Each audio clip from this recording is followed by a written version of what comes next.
Hello and अस्सलाम वालेकुम। आप देख रहे हैं मेरा यूट्यूब चैनल और मैं हूं आपका मेज़बान doctor Mohammad Yusuf.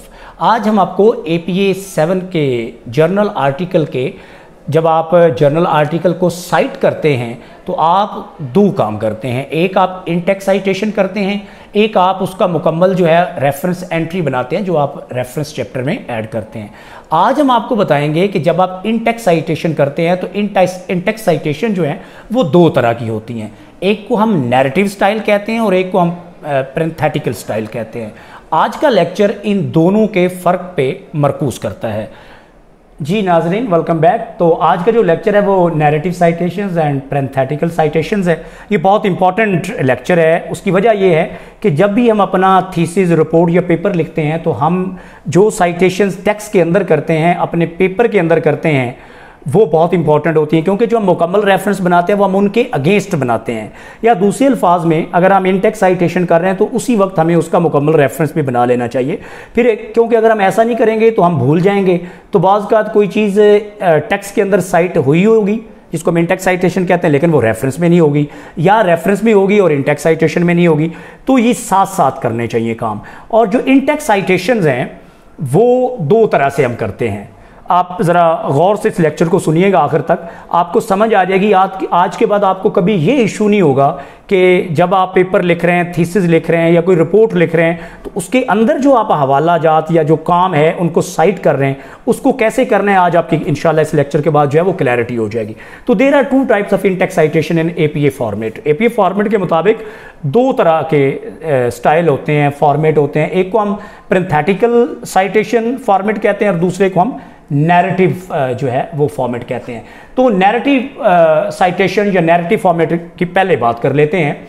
Intertwine the author as a part of sentence with the date of publication in parenthesis following argument. अब इसका मतलब क्या है? नैरेटिव का मतलब ये होता है कि जब ये कब हम यूज़ करते हैं, ये भी मैं थोड़ा सा आपको बता देता हूँ कि जब ऑथर बहुत रिनाउंड है, मतलब फ़र्ज़ करें आप एजेंडा सेटिंग थ्योरी की बात कर रहे हैं तो ज़ाहिर है एजेंडा सेटिंग थ्योरी जो है वो मैक्सवेल, मैकॉम्ब और डोनाल्ड शाह ने दी थी।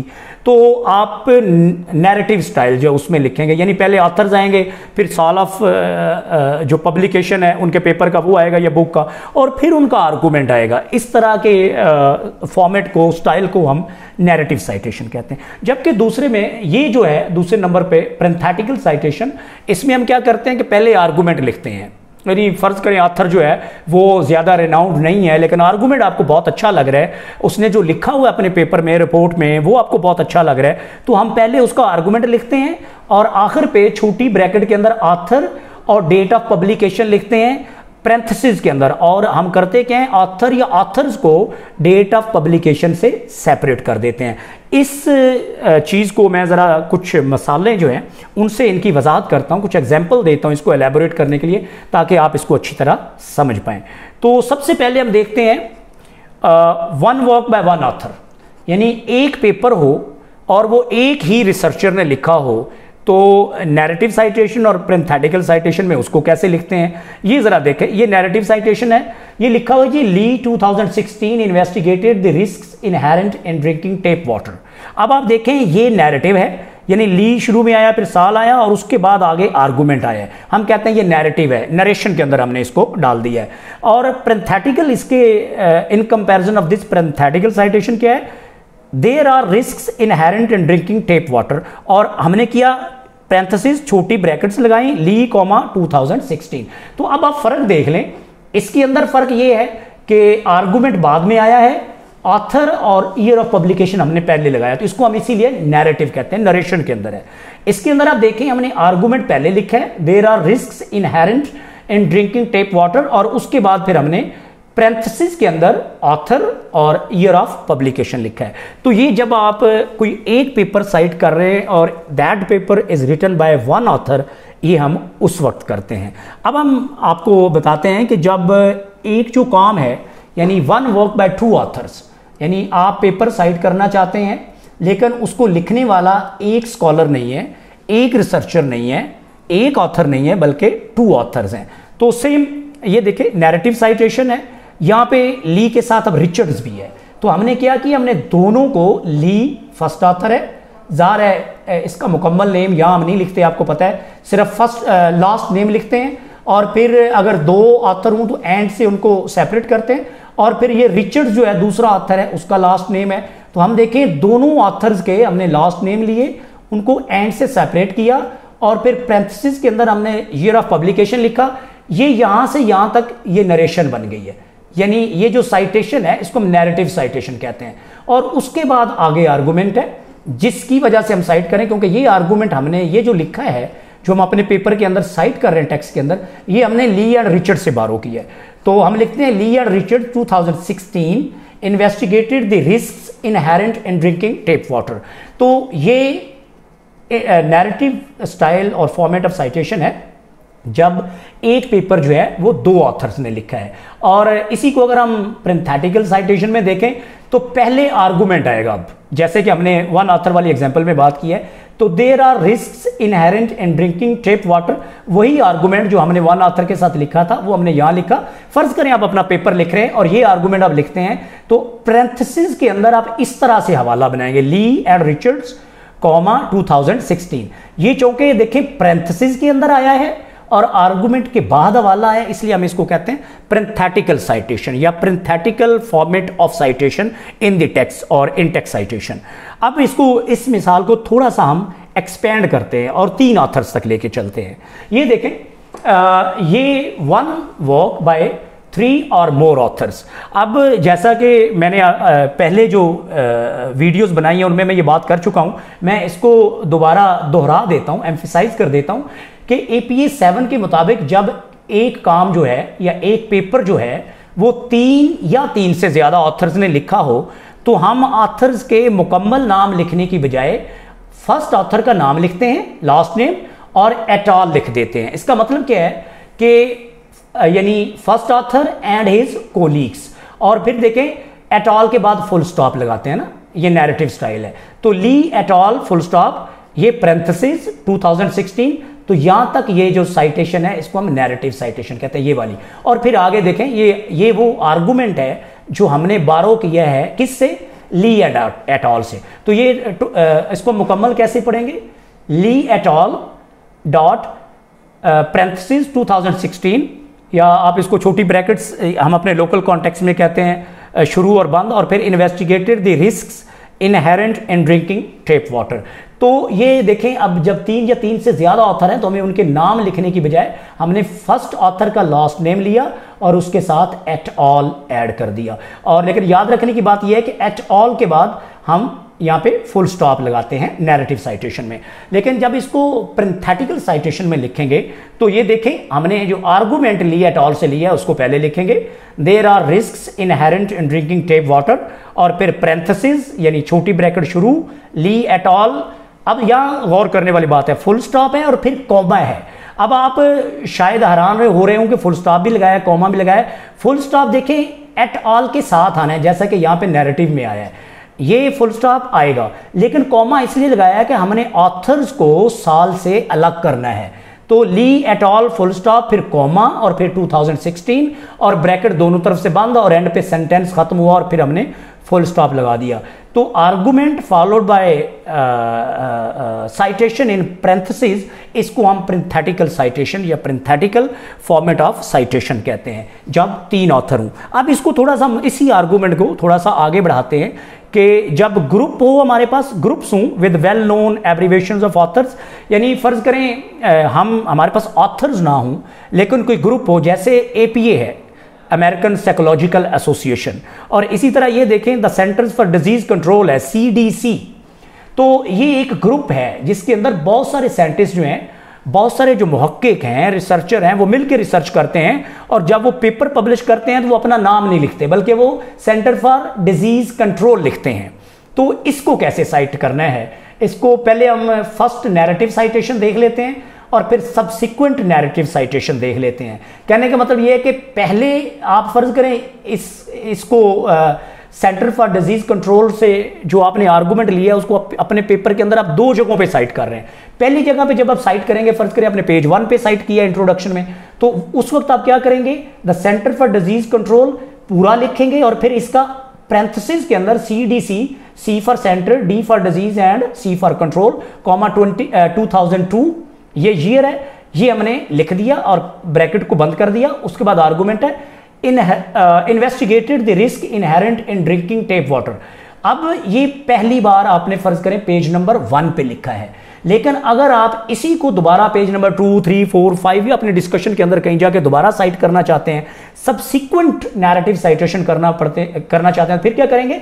फिर आप ये मुकम्मल नहीं लिखेंगे, क्योंकि ये ऑलरेडी आप एक बार शुरू में मुकम्मल लिख के पैरेंथेसिस के अंदर इसकी एब्रीवेशन दे चुके हैं। तो फिर आप क्या लिखेंगे?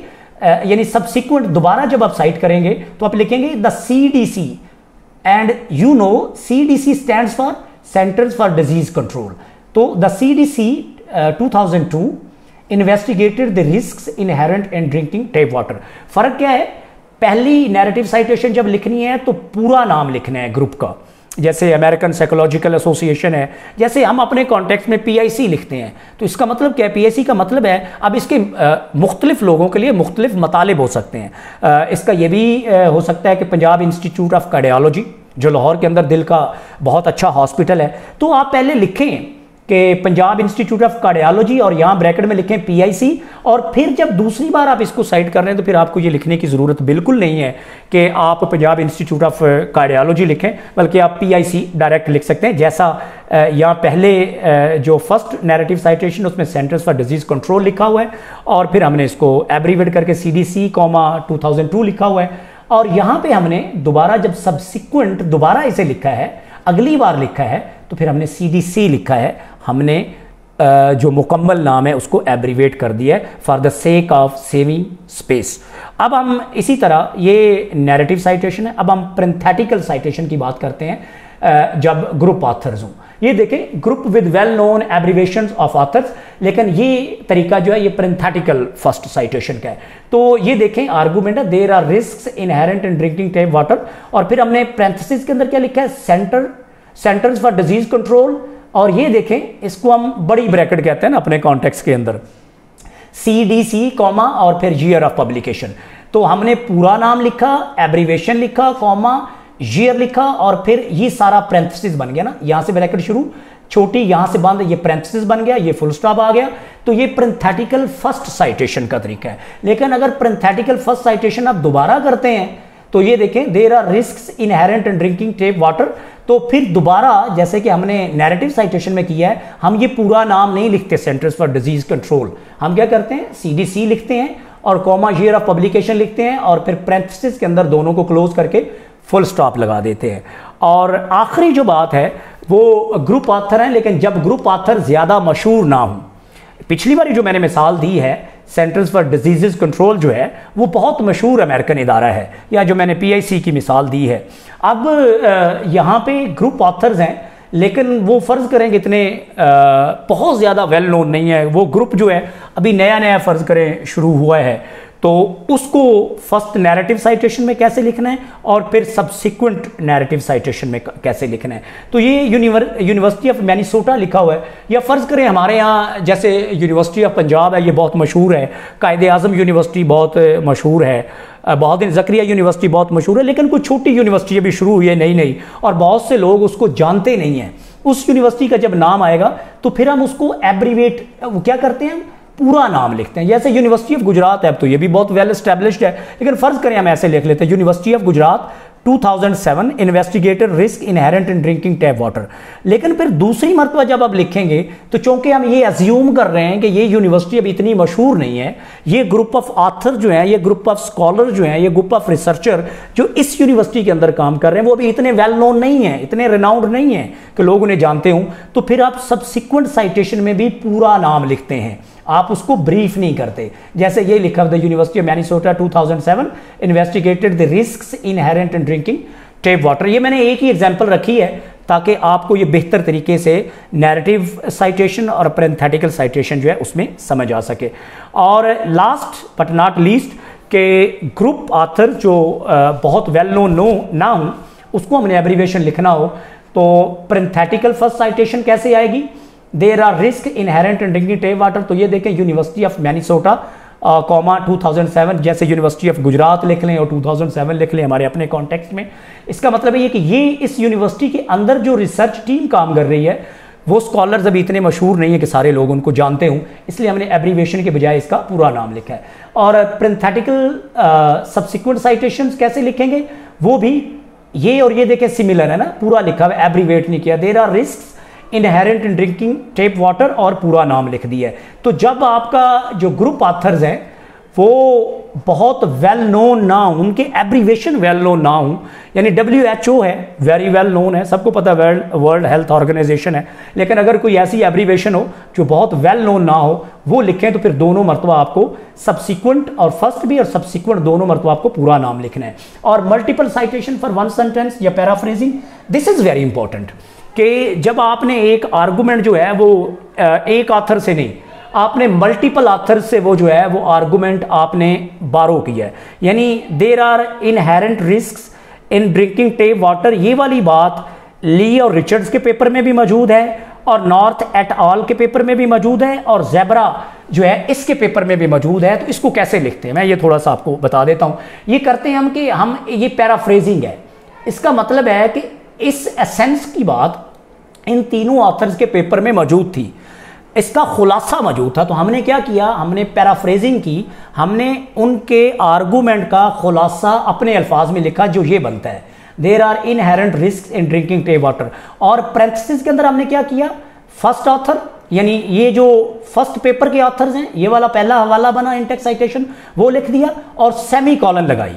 सेमी कॉलन के बाद second authors north at all 2017, और फिर सेमी कॉलन लगाना है, और फिर लास्ट ऑथर ज़ेब्रा 2019, और फिर ब्रैकेट छोटी को बंद कर देना है। लेकिन एक पॉइंट आपने याद रखना है कि ये जो पैरेंथेसिस के अंदर आपने मल्टीपल ऑथर्स लिखे हैं, इनको अल्फाबेटिकल ऑर्डर में लिखना है, अपनी मर्जी से नहीं लिखना, अल्फाबेटिकल ऑर्डर से लिखना है। यानी L comes first then come N, और Z come later than N comes first. तो आप देखें पहले L आता है तो ली पहले आया है, ली एंड रिचर्ड्स आए हैं, फर्स्ट ऑथर के हिसाब से हम ये डिसाइड करते हैं अल्फाबेटिकल ऑर्डर। और फिर सेमी कॉलन के बाद N जो है वो Z से पहले आता है, इसलिए नॉर्थ एट ऑल पहले आए, फिर सेमी कॉलन, और फिर ज़ेब्रा 2019 आया। तो जब आप मल्टीपल ऑथर्स को पैराफ्रेज करते हैं, यानी आप जो आर्गूमेंट लिख रहे हैं वो आपको मल्टीपल पेपर्स के अंदर नज़र आता है, आप उसको फाइंड करते हैं और फिर आप उसको लिखना चाहते हैं, तो फिर आप पैरेंथेसिस के अंदर मल्टीपल ऑथर्स को अल्फाबेटिकली साइट कर सकते हैं, लेकिन उनको आपने सेमी कॉलन से सेपरेट करना है। ये देखें, ली एंड रिचर्ड्स 2016, ये फर्स्ट स्टडी है, और फिर हमने सेमी कॉलन लगाया है। नॉर्थ एट ऑल 2017, ये सेकंड स्टडी है, फिर हमने इसको अगली स्टडी से सेमी कॉलन से अलग किया है, और फिर ज़ेब्रा 2019, ये तीसरी स्टडी है जिसको हमने दूसरी स्टडी से सेमी कॉलन लगा के सेपरेट किया, और फिर हमने देखें ब्रैकेट छोटी बंद की और फिर फुल स्टॉप लगाया। ये थी आज की गुफ्तगू जिसमें हमने आपको बताया कि दो चीज़ें हमने बुनियादी तौर पे आपको बताई कि नैरेटिव साइटेशन कैसे करते हैं एंड पैरेंथेटिकल साइटेशन करते हैं, और फिर हमने उसमें आपको बताया कि जब जो रिसर्च आप साइट कर रहे हैं अगर एक ऑथर ने लिखी हो तो कैसे साइट करते हैं, दो ऑथर ने लिखी हो तो कैसे साइट करते हैं, तीन ऑथर ने लिखी हो तो कैसे साइट करते हैं, किसी ग्रुप ऑफ रिसर्चर ने लिखी हो और वो बहुत वेल नोन हो तो पहले जब लिखते हैं फर्स्ट टाइम साइट करते हैं तो कैसे करते हैं, पर सब्सिक्वेंट जब आप साइटेशन करते हैं नैरेटिव में भी और पैरेंथेटिकल में भी वो कैसे करते हैं, और आखिर में हमने आपको बताया कि जब आप मल्टीपल ऑथर्स को साइट करना चाहते हैं, आपने पैराफ्रेजिंग की है तो उनको कैसे करते हैं। ये थी आज की गुफ्तगू। Please share, like and subscribe my YouTube channel and don't forget to press bell icon so that you can get my forthcoming lectures in time.